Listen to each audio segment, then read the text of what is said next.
乌克兰的大反攻终于开始了，至少15000名俄军被围困在赫尔松地区，失去补给线的俄军还能撑多久？普京派出王牌空降师紧急支援赫尔松，乌军是否又会进行围点打援战术，消耗俄军呢？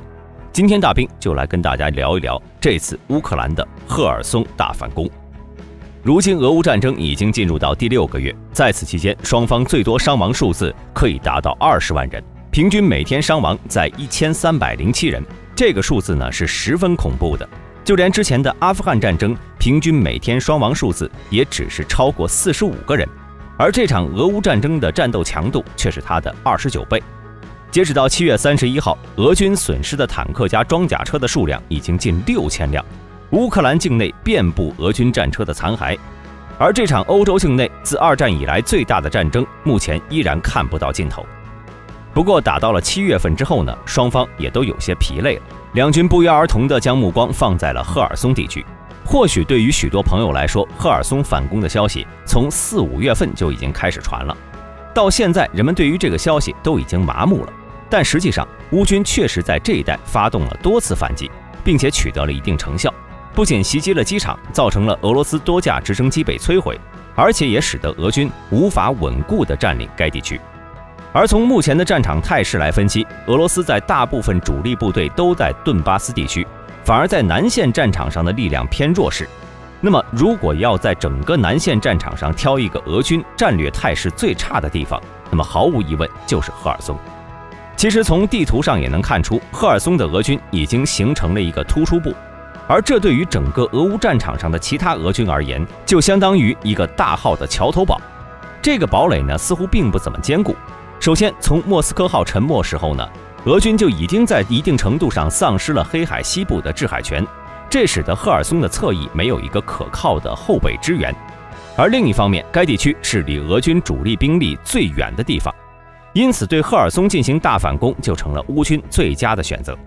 根据乌克兰真理报报道，目前乌军已经在乌克兰南部的赫尔松地区展开了大反攻，并成功取得了一定的进展。乌军在几天前成功地使用美国援助的海马斯火箭炮，炸断了赫尔松地区为俄军补给的重要桥梁，切断了该地区俄军的后勤补给线和撤退路线。如今的赫尔松地区已经像是一座大海上的孤岛了，与其他俄罗斯占领区隔开，而这一点呢，也为乌军提供了绝佳的反攻机会。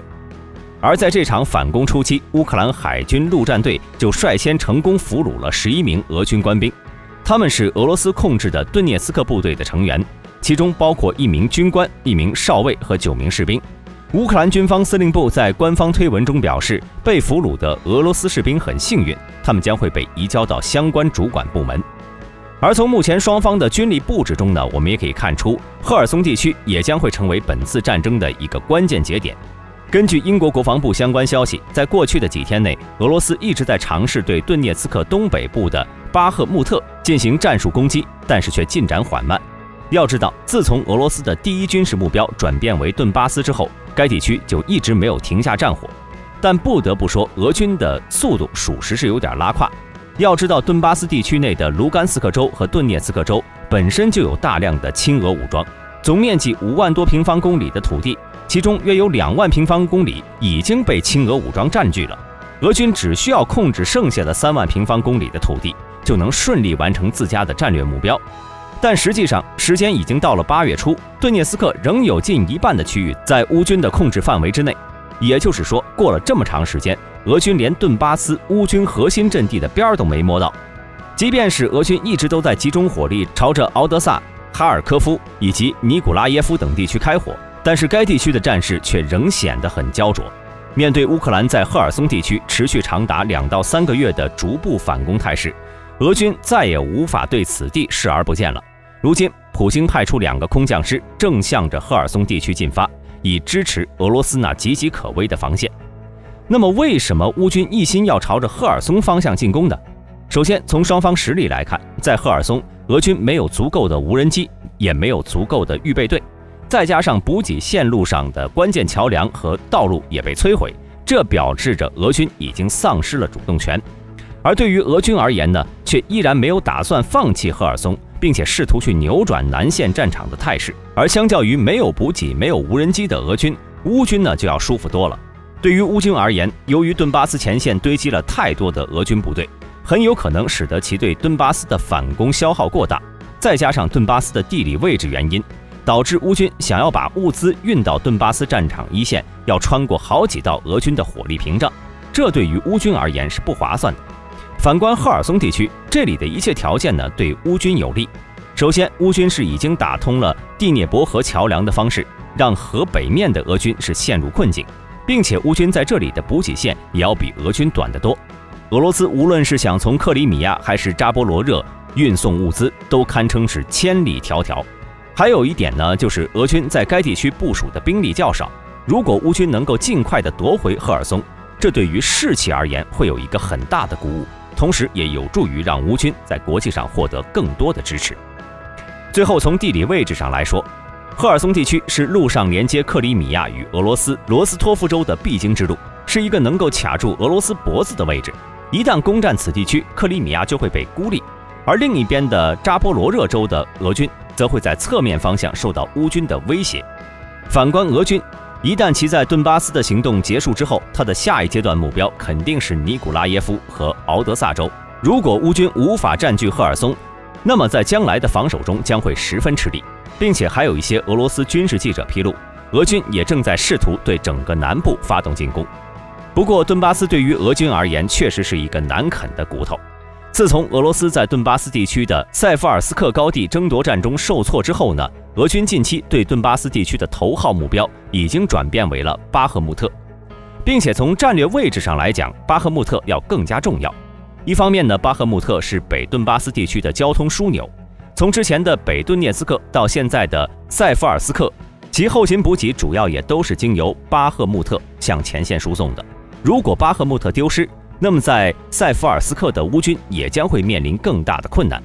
而另一方面呢，如果俄军成功打下了巴赫穆特，就有机会绕到斯拉维扬斯克的南边，对伊久姆、洪利曼的俄军形成南北对进之势，而这也将让俄军可以重复使用此前的战术，在斯拉维扬斯克再度构建出一个突出部来。而后者若是成功，对扎波罗热地区将会造成重大影响，而这也是目前乌军的精锐大都集中在乌东的主要原因。当然，由于俄军近来对北部的索列达尔的迂回战术始终无法取得突破进展，这也让其后续的行动无法展开。再加上俄军目前还是难以保障其后勤运输、交通枢纽、指挥中心等目标，俄军将难以长时间维持在顿巴斯地区的高强度进攻。因此，也有许多军事专家认为，只要巴赫穆特能够坚持30天以上，挺过8月，那么乌军就有可能在战略上完成翻盘，在顿巴斯地区转入与俄军的相持态势。而在目前对于赫尔松地区的行动中呢，有了海马斯的乌军就可以对俄军进行精准打击。早在今年7月初，乌军呢就使用海马斯火箭炮打击了梅里托波尔的火车站，全歼了200多名俄军，这看成是乌军成功的利用海马斯进行打击的杰出案例。在扎波罗热地区，俄军驻扎在核电站的部队同样遭到了乌军的精准打击，目前还不清楚具体伤亡情况。这个变故是俄军没有想到的，因为自从俄军3月份占领了扎波罗热核电站之后，俄军就将核电站当成了保护伞，将导弹系统部署在此，炮击第聂伯河对岸的尼克波尔。而另一边的乌军呢，由于没有精准火力，也一直投鼠忌器，不敢实施炮火反击。而就在最近，乌军凭借着精准的情报的帮助，开始对核电站的俄军进行定点清除。在7月20号，乌军的3架弹簧刀无人机更是精准命中了驻扎在该区域的俄军装备。再后来，又对该区域的俄军进行了精准打击。乌军目前的战法可以说是将精准2字发挥到了极致。根据相关统计，目前从哈尔科夫到赫尔松，俄乌交战的线上，乌军的攻势已经占据了上风。而在其掌握的重武器当中，海马斯火箭炮无疑是一个神级利器。赫尔松俄军后方的弹药库被炸，海马斯就在其中发挥了重要的作用。而目前乌克兰已经收到了12套海马斯火箭炮，这些武器都是由乌克兰最优秀的士兵操纵。然后我们再将目光转回赫尔松地区，在前一段时间，安东诺夫公路桥和安东诺夫铁路桥的交通均已经被乌军中断。目前的俄军想要给赫尔松运送补给，只能依靠使用浮桥。当然，从地图上看，其实俄军还有第二个选择，那就是绕道几十公里外的新卡霍夫卡，通过大坝顶部的公路运输补给。但实际上，这条路线呢却并不靠谱。首先，乌军在此之前就使用过海马斯打击大坝，对其造成过较大的影响。而另一方面呢，这条路线实在是太绕了。俄军的运输车队经过大坝，跨越第聂伯河之后，还要越过北因古列兹河，才能把物资运送到赫尔松。而在目前，北因古列兹河上的7座桥已经被乌军破坏，通过性比较糟糕。而此外呢，这绕道几十公里的补给线也随时都有可能面对乌军的炮火打击，其运输效率自然难以保证。因此，浮桥就成了俄军目前的运输首选。当然，同样是由于海马斯的赫赫战功，让俄军对其十分的忌惮。这浮桥并没有直接贯通南北，而是使用浮舟的方式，有几艘轮渡拖着它来到对岸。但是这么做呢，虽然安全性有了保障，但是运输效率就大打折扣了。而驻扎在赫尔松地区的是俄罗斯第49集团军，大约有15000人。在战斗状态下，光依靠浮桥很难保证物资的供应。目前，乌军已经在赫尔松地区投入了9个旅发动反攻，缓慢向俄军阵地推进。而就在7月28号，乌军在赫尔松北70公里处成功渡过了因古列斯河，占据了安德烈夫卡、洛佐维和比洛吉尔卡3个阵地，并在河右岸建立了桥头堡。而目前，乌军正在该位置集结力量，并且猛烈炮击俄军的前线和后方。而值得一提的是，近期乌克兰空军频频出动，例如在攻占第聂伯河右岸的行动中，乌军就出动了攻击机和直升机进行联合行动，从空中打击俄军阵地。目前，乌军已经收复了赫尔松地区46个村庄。此外，乌克兰国防部长今天还表示，乌军又收到了4套海马斯。而与此同时呢，在进攻的同时，乌军还给俄军留了几座限重2吨以内的逃亡桥，用来削弱俄军的抵抗意志。对此，俄军的应对呢，则是放出了其空降兵第76师和空降第106师，投入赫尔松战场，以增援第49集团军。其中值得一提的是，俄军的第76空降师这支部队呢，可以说是俄罗斯的王牌部队，同时他们还是俄罗斯最重的空中机动部队，完全实现了装甲化和机械化。不过，即便如此，这对于乌克兰而言呢，依然是个好消息。俄军想要增援南线战场，那就势必对东部顿巴斯的兵力进行削弱，在塞夫尔斯克和巴赫穆特地区的乌军压力就会大大减轻。同时，大量的兵力调动也意味着战场平衡的重组。如果俄罗斯想要2头都要，那么位于中部的扎波罗热就会成为乌军的下一个打击地区。不过，尽管乌军放言在8月底之前全面收复失地，但是目前来看呢，他们并没有急于发动地面进攻，反倒有故意拖延时间的可能。毕竟，目前赫尔松的位置比较特殊，是一个典型的围点打援之地。